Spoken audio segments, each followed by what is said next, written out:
Assalamualaikum warahmatullahi wabarakatuh. Jumpa lagi dengan saya Tuku Anwar Sanusi Channel. Oke kawan-kawan, malam ini kita akan membaca satu berita yang sangat menyakitkan telinga masyarakat Aceh, di mana uang Aceh dihambur-hamburkan pada tempat yang tidak sepatutnya dan tidak mempunyai dasar hukum ya kawan-kawan ya. Berita daripada berita kini, CEO Banda Aceh Gubernur Aceh Nova Iriansyah ternyata menerima penghasilan yang diragukan legalitasnya. Nilainya Rp 100 juta per bulan. Wow, banyak ya kawan-kawan ya. 100 juta per bulan yang dia anggarkan pada rekening honorium non-PNS atau pegawai tidak tetap honorer. Pada 2020 dia meraup 990 juta setelah dipotong pajak dan zakat. Oh, dahsyat uang autonomi Aceh, banyak ya kawan-kawan ya, dimainkan ya. Hal itu telah diungkapkan Badan Pemeriksa Keuangan BPK RI Perwakilan Aceh dalam laporan hasil pemeriksaan LHP atas kepatuhan pemerintah Aceh terhadap peraturan undang-undangan tahun 2020. LHP telah diserahkan kepada DPRA pada 4 Mei 2021. Diam-diam ya kawan-kawan ya, uang Aceh banyak sekarang ya, rakyat semakin miskin ya. BPK juga mencatat bahwa penganggaran insentif khusus untuk Gubernur Aceh tersebut ternyata menabrak sederet regulasi, ya kawan-kawan ya.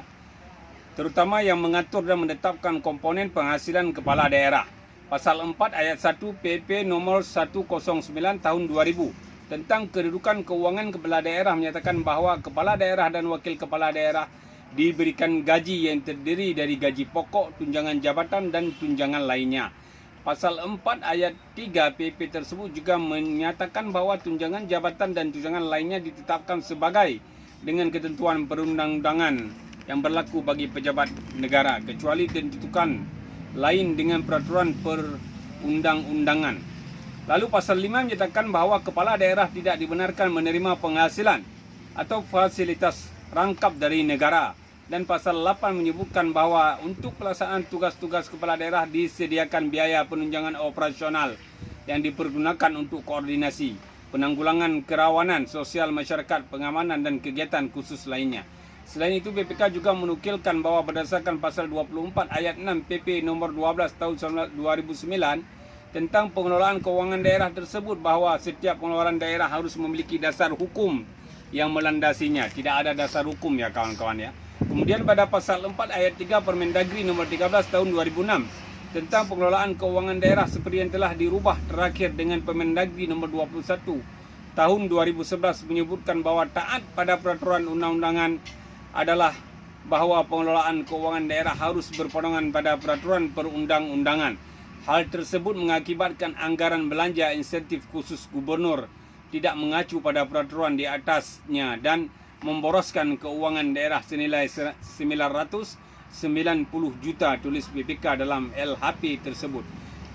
Kawan-kawan, kita mengetahui bahwa di saat keadaan Aceh seperti ini banyak sekali ya gubernur kita menabrak perundang-undangan ya, yang ditulis oleh BPK RI dalam LHP tersebut ya. Jadi kawan-kawan, bagaimana pendapat Anda tentang berita ini, yaitu Gubernur Aceh yang menabrak perundang-undangan yang tidak mempunyai dasar hukum, memotong insentif non-PNS ya kawan-kawan ya. Jadi sekian aja berita dari berita kini CEO. Ini sumbernya ya kawan-kawan. Nanti akan saya simpan di bawah link video saya. Jangan lupa like dan subscribe video saya agar saya lebih baik lagi membuat video. Serta kunjungi Instagram saya, Tuku Anwar Sanusi ya kawan-kawan ya. Oke, sekian saja. Terima kasih. Assalamualaikum warahmatullahi wabarakatuh.